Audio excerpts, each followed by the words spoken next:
Now using X-rays to X-ray you while you drive around.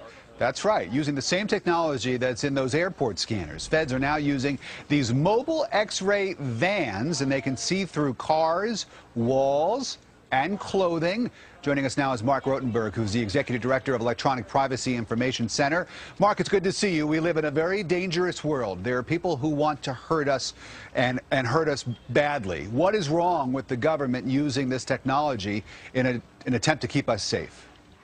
Well, I think in some circumstances it's appropriate. New technologies do help make us safe. But we also have important laws in this country. We have the Constitution, which basically say to the police that if they're going to conduct a search, there has to be probable cause, there has to be judicial approval.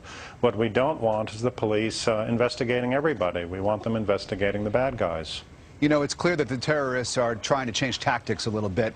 We had the New York City Police Commissioner here yesterday, and he confirmed that this is really what's going on now, sort of smaller, coordinated attacks, like the kind that was foiled over in Europe this week. This is exactly the kind of thing that terrorists might use a truck or a vehicle for, to sort of load it up with some explosive material, drive up to a ballpark or a mall or a federal building, as we've seen in this country. Isn't this exactly what the bad guys are trying to do? And isn't this a good way to try to prevent that from happening?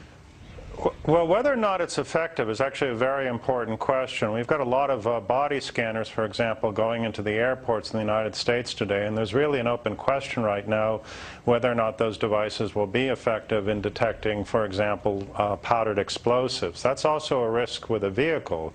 You can conceal a powdered explosive within a vehicle which would not be detected by one of these new X-ray devices.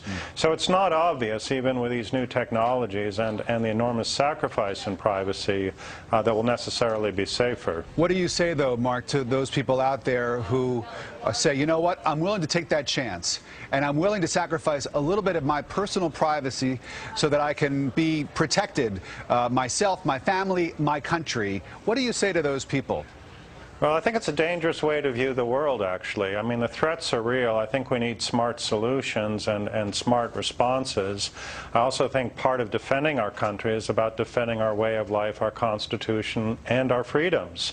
And if we decide to start giving those things away, I think we're already on a path to losing the battle.